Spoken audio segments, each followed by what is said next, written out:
నమస్తే అండి. ఏమైనా ఇబ్బంది ఉందా తమ్మి? మన ఏరియాలో వర్షాలు ఎట్లున్నాయి, నీళ్ళు ఎట్లున్నాయి? అవునమ్మా.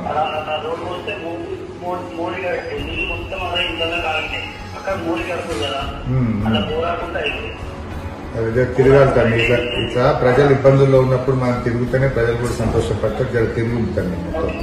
అదొకటి. ఇంకోటి, మీ దగ్గర కొన్ని పాత ఇండ్లు ఉంటాయి బాబు. ఆ పాత ఇండ్లు గోడలు తడిసి కూలిపోతుంటాయి. జాగ్రత్త.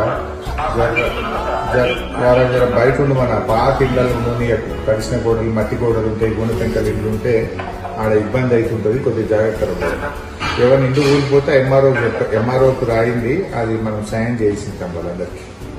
ఎక్కడైనా గోడలు కూలిపోయినా, ఇల్లు కప్పు కారినా, ఇబ్బంది ఉన్నా ఎంఆర్ఓకి నోట్ చేయించాను. చైర్మన్ గారు ఆర్ఎండ్బి డిప్యూటీని కోరుకొని ఒకసారి పోయి ఆ కాంట్రాక్టర్ని పిలిపించి తొందరగా వేయమని చెప్పు.